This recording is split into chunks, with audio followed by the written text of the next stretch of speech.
ओम शांति। आज हम जानेंगे शिव और शंकर में अंतर। शिव परमात्मा है और शंकर देवता है। इसलिए कहा भी जाता है ब्रह्मा देवताय नमः, विष्णु देवताय नमः, शंकर देवताय नमः और शिव परमात्माय नमः। शिव रचयिता है अर्थात पिता है। शंकर उनकी रचना अर्थात उनके पुत्र हैं। दोनों का नाम अलग है, दोनों के स्वरूप अलग हैं। एक का नाम है शिव और दूसरे का नाम है शंकर। एक का स्वरूप है आकारी, दूसरे का स्वरूप है ज्योतिपुंज अर्थात निराकारी, जिसे मंदिरों में शिवलिंग के रूप में दिखाया जाता है। परमात्मा शिव का खुद का कोई शरीर नहीं है, वो ज्योति बिंदु है। शंकर का आकारी शरीर होता है। शिव का अर्थ ही है कल्याणकारी, जिसे प्यार से हम भोलेनाथ भी कहते हैं। शंकर जी विनाशकारी देवता हैं, जिनके लिए ही कहा जाता है कि तीसरा नेत्र खुलने पर विनाश होता है। उनकी पोजीशन बिल्कुल एक डिफेंस मिनिस्टर की तरह है। जब तक डिफेंस मिनिस्टर को प्राइम मिनिस्टर या प्रेसिडेंट का ऑर्डर नहीं मिलता, तब तक वो अपनी मर्जी से एक्शन नहीं ले सकता। ठीक उसी प्रकार शंकर जी के ऊपर भी कोई और है जिन्होंने शंकर जी को ये विनाश का महान कार्य सौंपा है। तो एक भोलेनाथ अथवा कल्याणकारी है और दूसरा विनाशकारी है, और यह दोनों ही कार्य एक दूसरे के बिल्कुल विपरीत हैं। जब कोई मंत्र देता है तो ओम नमः शिवाय कहते हैं, कभी भी ओम नमः शंकराय नहीं कहते।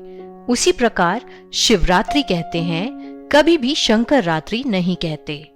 शंकर जी को कैलाश पर्वत पर हमेशा ध्यान मुद्रा में दिखाते हैं। यदि वे खुद ही भगवान हैं, तो वो किसका ध्यान करते हैं? शंकर जी को एक गृहस्थी के रूप में दिखाया जाता है और पूरा परिवार मिलकर के शिवलिंग की उपासना करते दिखाए जाते हैं, अर्थात सारा परिवार मिलकर परमात्मा शिव को ही याद करते हैं।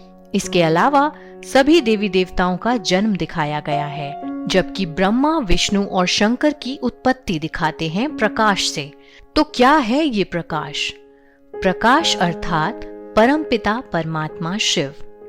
भारत में चारों दिशाओं में 12 ज्योतिर्लिंगम दिखाए जाते हैं। उत्तर में अमरनाथ, दक्षिण में रामेश्वरम, पूर्व में काशी विश्वनाथ और पश्चिम में सोमनाथ। और इन सभी जगहों पर केवल और केवल शिवलिंग की स्थापना ही की गई है। यहाँ शंकर की मूर्ति कहीं भी नहीं है। जब एक मंदिर में शिवलिंग की स्थापना करनी होती है, तब शिवलिंग को द्वार से नहीं लाया जाता, उसको ऊपर से उतारा जाता है, जिसके बाद ही मंदिर में गुंबद लगाया जाता है। बाकी सभी देवी देवताओं को द्वार से लाया जाता है। ये इसी बात का प्रतीक है कि परमात्मा शिव ऊपर परम धाम से ही इस धरती पर आते हैं, और इसी कारण से उन्हें स्वयंभू भी कहा जाता है। स्वयंभू अर्थात जो स्वयं ही भू पर पधारे। इसी बात का एक और उदाहरण लेते हैं। आपने मंदिरों में देखा होगा कि सभी देवी देवताओं का आसन ऊंचा लगाया जाता है, जबकि शिवलिंग को भूतल पर स्थापित किया जाता है, जिसका मतलब ये है कि शिव बाबा धरा पर आकर के ऊंचे से ऊंचे देवी देवताओं की रचना करते हैं, उनका महत्व बढ़ा करके खुद को छुपा लेते हैं। और यह काम केवल एक पिता का ही हो सकता है, जो अपने से भी ऊपर अपने बच्चों को रखता है। इतना निरंकारी केवल और केवल एक शिव परमात्मा ही हो सकता है।